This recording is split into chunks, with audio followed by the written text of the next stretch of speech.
안녕하세요 여러분. 선박해양플랜트연구소가 수행하고 있는 해양의 신박한 연구들을 쉽게 설명드리는 크리소 이지입니다. 최근 기후변화 관련 이슈가 세계적으로 많이 제기되고 있습니다. 이 원인으로 지목받고 있는 탄소의 저감을 위해서 기존의 화석연료 대신 여러 가지 신재생 에너지들에 대한 요구가 많은데요. 그 중에서 여러분도 많이 들어보셨을 대표적인 에너지 중 하나가 바로 수소죠.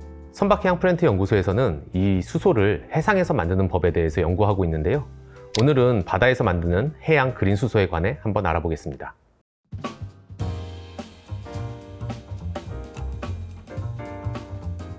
수소에 대해서는 이미 많은 분들이 알고 계실 텐데요. 에너지로서의 특징만 간단하게 한번 얘기해 보겠습니다. 수소는 연소 시 물만 생성되며 이산화탄소 및 대기오염 물질을 배출하지 않는 말 그대로 청정 연료입니다. 그러면서도 단위 무게당 에너지 밀도가 높아서 경량화가 필요한 분야, 예를 들면 비행기, 우주선, 자동차, 요즘엔 드론 등에서 활용도가 높습니다. 또한 에너지 저장 수단으로서도 우수한데요. 수소는 같은 무게의 리튬이온 배터리보다 약 160배 많은 에너지를 저장할 수 있습니다. 또 배터리와 달리 방전되지 않기 때문에 장기, 대규모 에너지 저장이 가능하다는 점에서 배터리보다 유리합니다. 수소 자체를 바로 연료로 쓸 수도 있지만 앞서 친환경 선박 연료로 언급되었던 그린 메탄올, 그린 암모니아 등으로 합성되어 사용할 수도 있습니다. 하지만 장점만 있는 것은 아니죠. 일단 무게 대비 에너지 밀도가 높지만 무게 대비 부피가 매우 커서 저장하는 데 엄청난 공간이 필요하고, 이를 보완하기 위해서는 대기압의 400에서 800배 정도로 아주 강하게 눌러야 합니다. 간단하게 비유하자면 저만한 덩치를 작은 종이컵 반잔 정도까지 꾹 눌러야 하는 겁니다. 그래서 충전 장비나 운송, 저장을 위한 용기 등 기반 시설에 아직까지는 많은 비용이 들죠. 물론 기술 개발에 따라 비용은 점점 낮아지고 있지만 어쨌든 당장은 비싸다고 할 수 있습니다. 또 수소가 공기 중에서 폭발적으로 반응을 하는데 이렇게 높은 압력으로 저장하다 보니 사람들은 아무래도 누출이나 폭발 사고 등을 걱정할 수밖에 없고, 그래서 자기 집 근처에는 수소 관련 시설이 들어오는 것을 기피하게 됩니다. 또 한 가지, 수소 자체는 분명히 깨끗한데요. 그런 수소를 만드는 과정에서 탄소가 발생하면 어떻게 될까요? 지금까지 수소는 주로 천연가스나 석탄을 원료로 만들어지고 있었습니다. 즉 깨끗한 수소를 만들기 위해 많은 양의 탄소 쓰레기가 발생하고 있었던 것이죠. 다른 방법으로 물을 전기 분해해서 수소를 만든다고 하더라도 그 전기를 화력발전같이 화석연료를 통해 만든다면 결국은 수소를 만들기 위해 이산화탄소가 발생하게 되는 셈입니다. 즉 깨끗한 수소라고 말하려면 그 수소를 만드는 과정도 깨끗해야 합니다. 그럼 어떻게 깨끗하게 수소를 만들 수 있을까요? 바로 태양광, 풍력 같은 재생에너지를 통해 만들면 되겠죠. 그런데 우리나라 같은 경우에는 사실 재생에너지 발전량도 많지 않고 그 전력을 사용하고자 하는 수요는 많기 때문에 굳이 수소를 만들지 않고 그냥 전기로 쓰는 것이 더 유리합니다.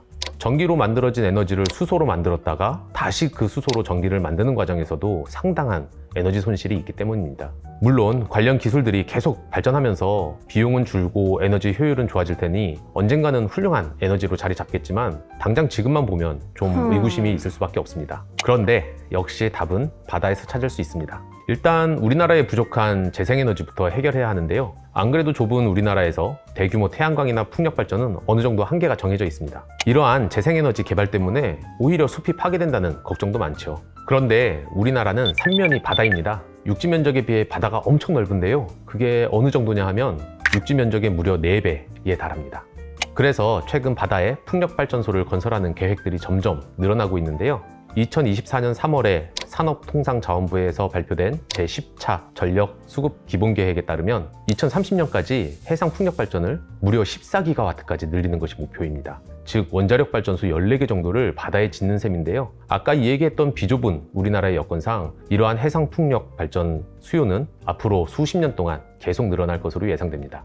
그런데 해상에 이렇게 대용량 발전 시설이 들어서기 위해서는 중요한 문제를 해결해야 합니다. 바로 전력을 수요처까지 어떻게 전달할 것이냐라는 문제인데요. 그 외에도 날씨에 따라 급격하게 변하는 변동성의 문제도 해결해야 합니다. 대형 발전시설이 만들어지려면 점점 바다에서 멀어질 것이고, 그러면 육지는 물론 수요처까지의 전선도 점점 길어질 건데요.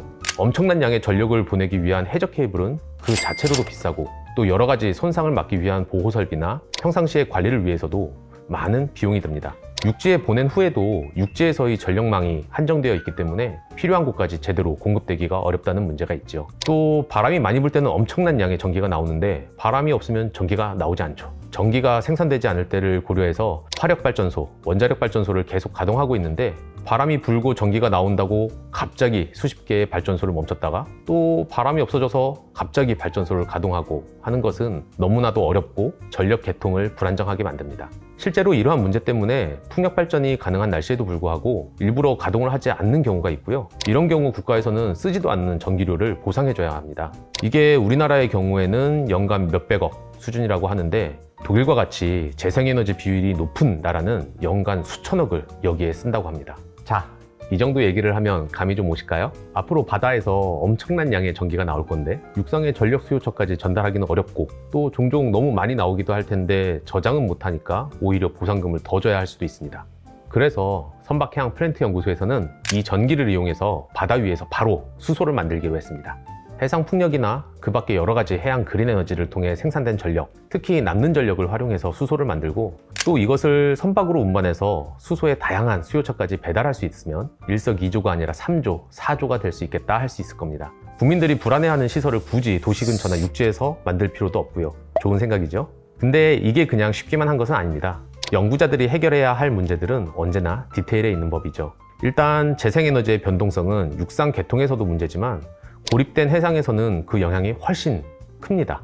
이렇게 변동성이 크면 수소를 만드는 수전의 설비도 효율이 떨어지기도 하고요. 무엇보다 안전성이나 수명에도 문제를 일으킬 수 있습니다. 또 바다 위에 한정된 공간에서 생산해야 하고 태풍의 엄청난 파도와 물보라, 그리고 구조물의 진동 등에서도 안전해야 합니다. 생산 설비들이 바닷물의 염분에도 부식되지 않고 견뎌야 하는 것은 당연한 얘기입니다. 그래서 선박해양 플랜트 연구소에서는 이러한 문제들을 하나씩 해결하기 위해 해양 그린수소 생산 시스템을 개발하고 또 실제 바다 위에 생산 시설을 만들어서 성능을 확인하기 위한 연구를 하고 있습니다. 일단 기상과 해상의 파도 등을 예측해서 풍력, 화력 같은 재생에너지의 발전량과 변동성을 미리 예측하고요. 발전된 전력을 잘 제어해서 수전의 설비, 그리고 수전에 필수적인 담수화 설비 등이 안정적으로 운전될 수 있도록 했습니다. 육상과 다른 해양 환경에서 수소를 생산할 때 필요한 여러 가지 안전관리 규정을 새로 만들고 염분에 의한 부식을 고려한 설비들을 제작해 실제 해상에서 수소를 생산하면서 성능을 확인하고자 했습니다. 이 연구는 해양수산부의 지원으로 2022년에 시작한 연구인데요.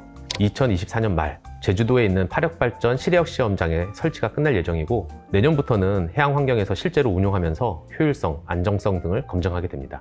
일단은 방파제처럼 고정되어 있는 시설 위에 설치해서 성능을 확인하는 것이 목표인데 장기적으로는 먼 바다에 설치될 부유식 풍력발전처럼 파도에 따라 움직이는 부유체 위에서 수소를 생산하는 설비까지 개발할 예정입니다. 살짝 덧붙이자면 이렇게 생산된 수소를 활용해 친환경 선박용 연료인 그린 메탄올, 그린 암모니아까지 바다 위에서 만들 예정입니다. 이번 시간엔 해양 그린 수소 생산 기술에 대해 얘기해 봤습니다. 이렇게 크리소의 연구자들은 오늘도 넓은 바다를 깨끗하고 알차게 쓰기 위한 노력을 계속하고 있다는 거 기억해 주시고요. 혹시 더 알고 싶은 주제나 관심 분야가 있다면 댓글 달아주십시오. 드넓은 해양에 도전하는 최신 연구들을 쉽게 알려주는 크리소이지. 그럼 다음 시간에 또 새로운 이야기를 가지고 찾아오겠습니다. 다음 시간에 만나요.